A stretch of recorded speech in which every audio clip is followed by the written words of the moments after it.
first scent of Christmas is in the air. But while I'm filming this, it's still November and still a little early for me to be decorating my new Christmas tree. As every year, I try and get one person at least an extra special present. And as this year I'm making most Christmas presents, I've got to get a start on making that one extra special Christmas present. And this is it. Oh, not exactly. This is 2 out of the 3 of the nesting tables that my sister-in-law gave me from her nan's house. Now, when my granddad died years ago, he left us this set of wardrobe and dressing table and all that, but we weren't able to keep it, we just didn't have the space, but it was a really nice set and I always regretted the fact we had to give it away. So I thought it would be a nice gift if I could use some of the material that I've gotten from her nan to create something that both her and my brother could enjoy. So, 2 out of the 3 nesting tables. I'm not going to give them back as nesting tables, I want to do some upgrades to it. My first thought is that I can make it into some sort of dresser.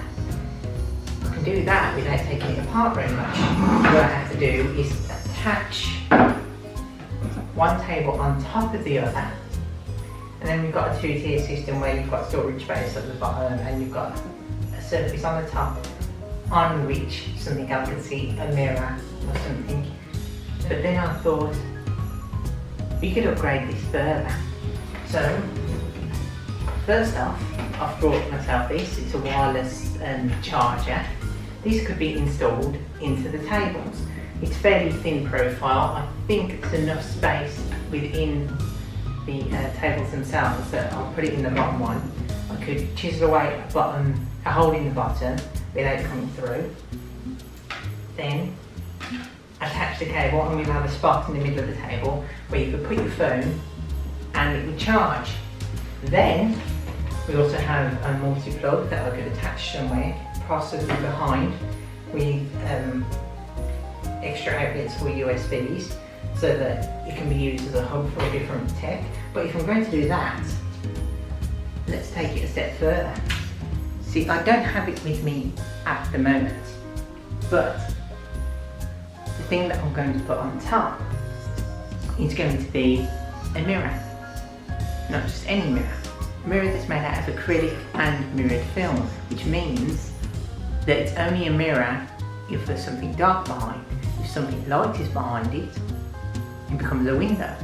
What if we put a screen behind it? You've probably seen people do something like this before, where you put a computer screen behind the mirror, and all of a sudden you've got a mirror that can display information. Something that would be at home in, say, Tony Stark's house. So I've brought myself also a Raspberry Pi, a bunch of cables to go with it, and an infrared interactive frame so that you can turn the mirror into a touchscreen mirror.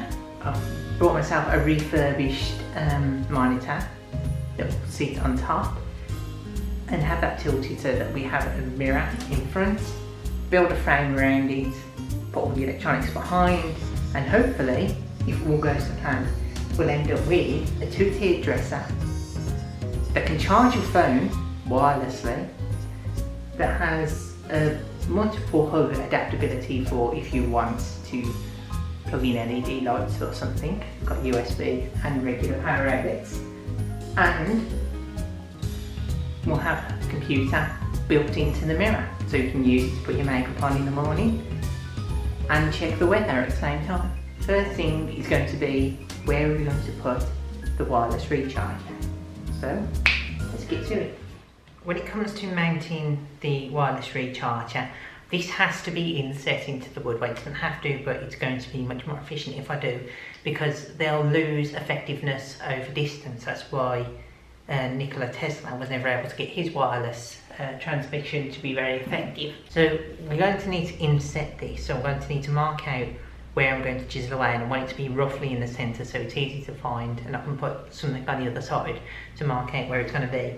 This is a bit too big to inset, but it doesn't have to be inset, so I'm just going to leave that screwed onto the back. There's 4 attachment points 4 screws where it can just be hooked on, and then if we want to unhook it, we can just slide it across, take it off, and they're not stuck with this big block at the back.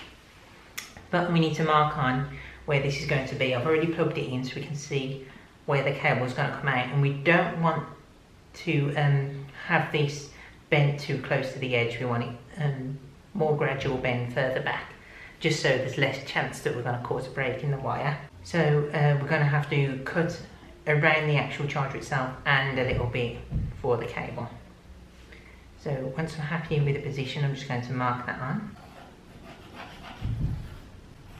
I'm not sure how well you're going to see this on the video, but I've marked that on in pencil. And marking it on in pencil means that I can just erase it and change it around if I need to. But as you can see, it's got rounded edges, which is going to make it easier to drill in, and I'll show that a little bit later. But that's where that's going to sit. This will be hooked on a little bit further back.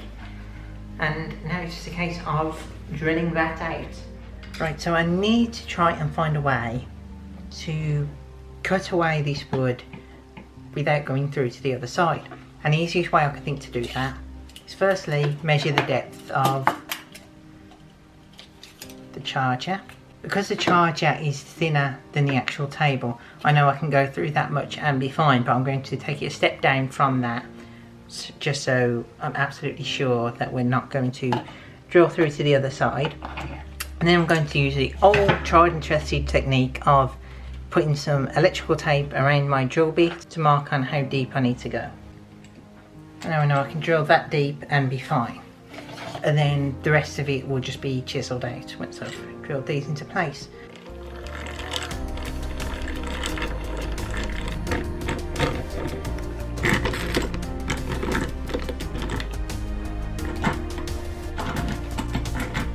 There we have it.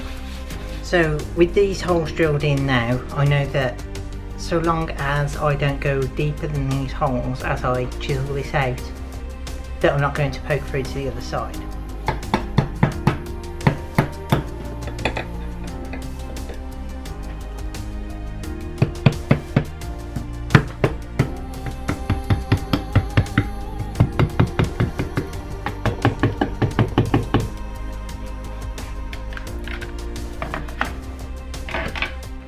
Okay, so the next thing we need to do is attach this multi-plug to the bottom of the table, and I'm going to do that by attaching screws that are then going to be used to hook into it. And the easiest way to do that, to map it out, is to insert the screws as you want it to be when they're locked on.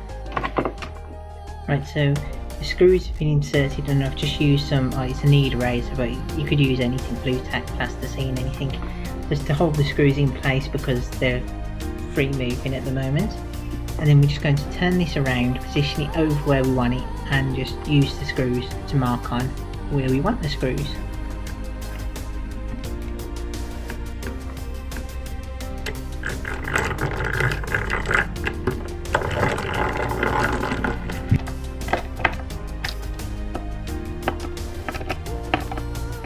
Now when I was screwing these in, this screw for some reason was slightly off, and I think that's probably because when I was marking it, it probably wasn't in as tight as I would like, and the tip had moved sideways, and so it scratched slightly to the side. So when I've drilled in, it's slightly out, and that was stopping it from sitting on.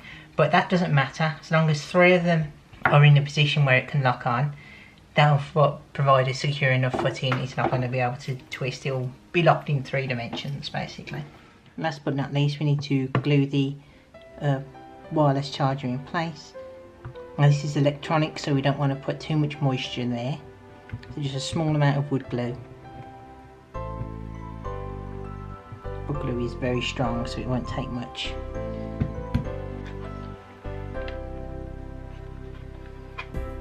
Then we just put something weighted on top, leave that overnight. Right, these are what's going to be used to make the mirror. First we have the wood that's going to be the frame. The issue is I only have the one piece of it. Now I do have, this plank is a little bit longer and wider than I actually need, but I need to be careful because once this is gone, I've got nothing to build the frame with. The other parts, we have the infrared frame, This is what's going to allow it to be touchscreen enabled. You've got the mirror, and I shall leave a link on the top corner. Should be a card coming up now if I remember to put it on, which will show when I've made one of these before in a similar video if you want to see how we make it. And finally we have the monitor. This is just a HP monitor that's been refurbished. It came with a stand which is over there, but it's a bit big and heavy to be lugging around. I need to make sure that I have enough space around this monitor for the cable to be able to run comfortably behind. So I need to use this as the measuring guide. As you can see, I've left about ½ centimetre gap between where I want to cut and the edge of the frame. Just do it roughly to cut along there, and just leave me that little bit of ½ centimetre just wiggle room to play with.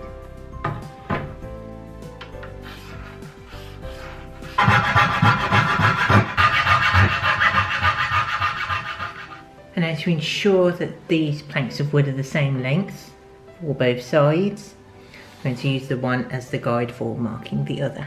When you want to use one plank of wood as the measurement for the other, it always helps to draw at the side rather than on the front, because by doing that you can line up the line perfectly with the edge, whereas if you're drawing on this side you've moved it across just a slight bit.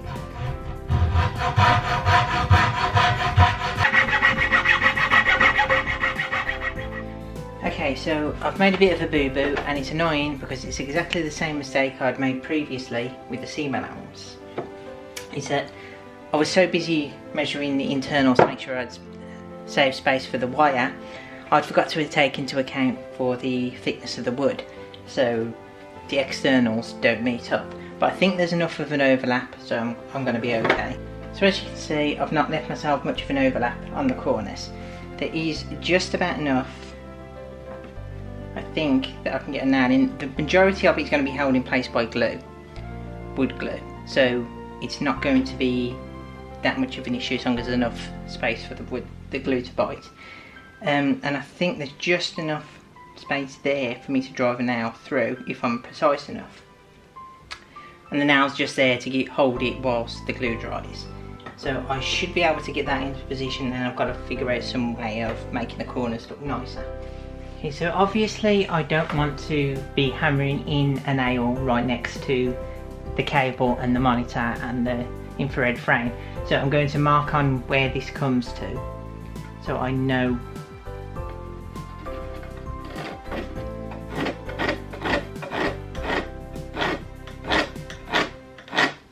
So I know everything to the left of that is going to be covered, so the nail's going to be driven through there, and I'll do the same on the other side.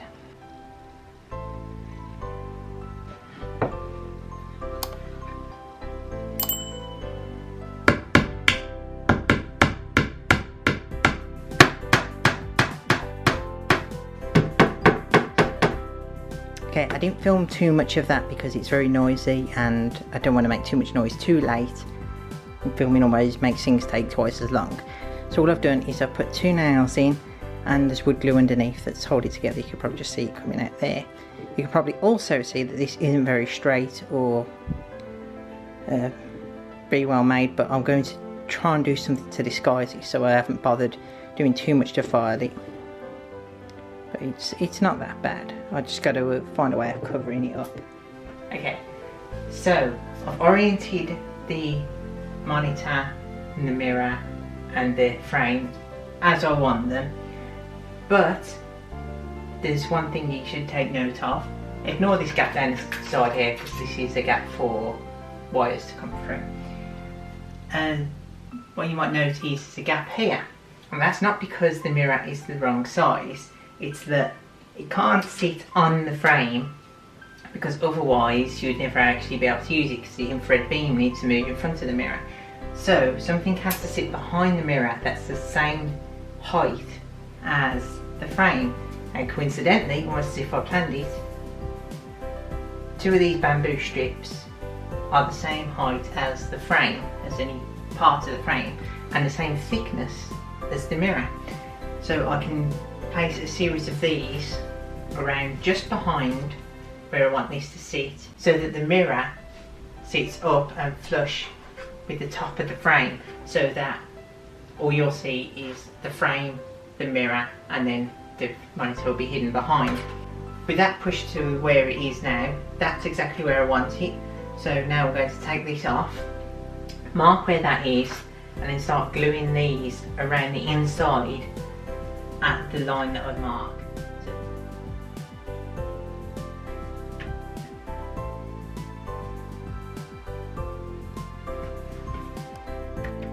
And there we go, so the mirror now is behind the infrared beam panel.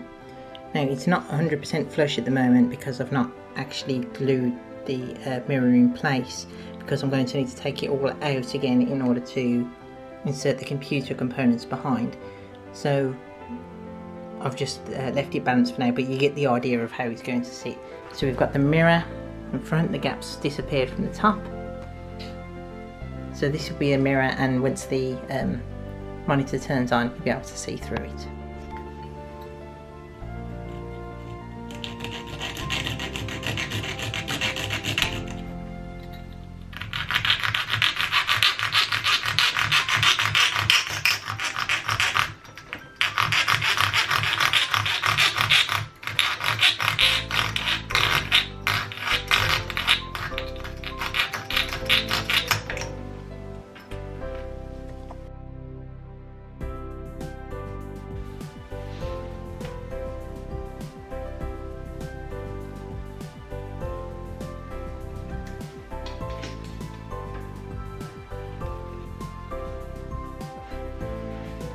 And there's a tip for you. If you've got excess hot glue around the outside and you want to get rid of it, wipe it quick and then rub it in your fingers and it won't burn you.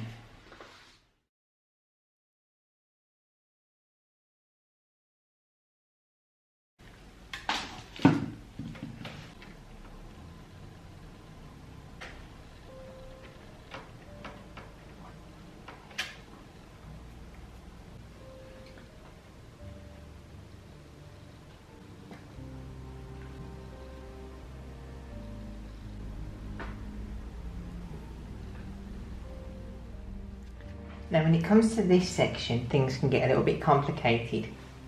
You see, we still need to have access to the buttons of the monitor behind, as you can probably see there.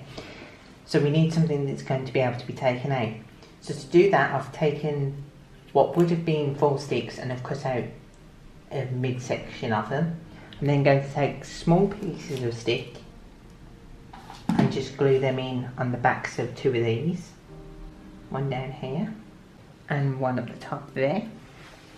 And the purpose of these 2 sticks is just to prevent what we put in front from falling backwards. And then we're going to glue these 3 sticks together.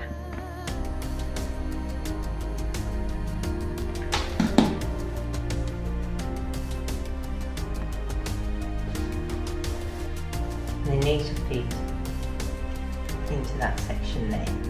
Right, and there we go. So that's completely covered now with the little attachment for covering the buttons. See, now all that I have to do is paint them. I was originally going to paint this and the tables that we see behind this as well, but I don't think I'm going to have time to properly prepare those and paint them as well.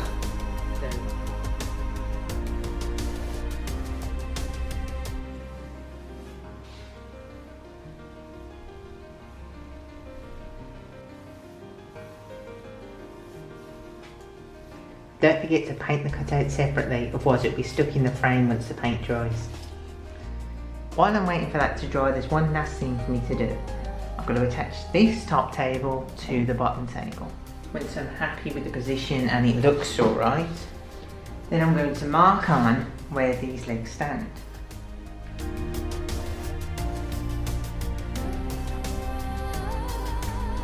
Okay, so you may not be able to see these very clearly on the video, but I can see where they are. So there's a circle around here, and all I'm going to do is I'm going to draw by eye across in the middle of it. And do that for all 4 of them, and then what I'm going to do is drill through at the centre of the cross. Now I would have a little bit of a problem here. No, these are the screws that I've got, and they're just thick enough to poke through the table, which means I wouldn't, if I screwed these in now, have much bite onto the legs of the table underneath, and I need them to be screwed rather than glued, because this has to be transported from here to my parents' house for Christmas, and then my brother and sister-in-law need to be able to take it home with them afterwards, which means ideally it should be able to be taken apart. So what I'm going to do in order to facilitate that is going to firstly drill a small guide hole through the centre of the cross, so that I know that the screw is going to go through and into somewhere in the middle of the leg. It doesn't have to be accurate so long as it's going to be in the middle of the leg and not towards the edges, so we don't have to worry too much about force. And this is just a guide hole. Then I'm going to take a larger drill bit and I'm going to drill about halfway through the table. Basically what we'll have is more of the screw biting into the wood of the table leg on top.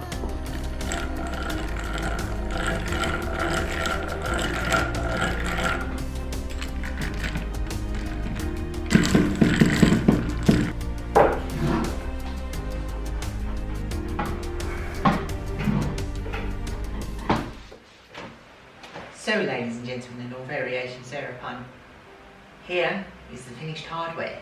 Well, mostly finished. It has the wireless recharger built in, it has a mirror and monitor. What it lacks is the computer to actually make it work. And this is going to be the computer. This is a Raspberry Pi Mark III, and it's just going to sit on the back and the inside. So it's got easy access to any cables, things it might need.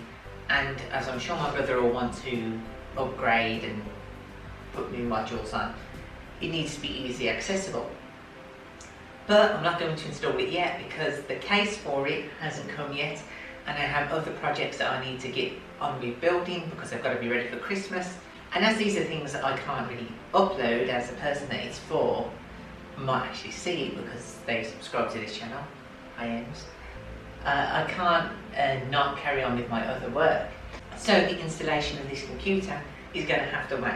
So in part 2 I'm going to put the computer in the back, wire it up and put the software on it. So that will be a how to install the software. And until then, I'm just going to have to say as just the hardware. So make sure you subscribe if you want to see the rest of it.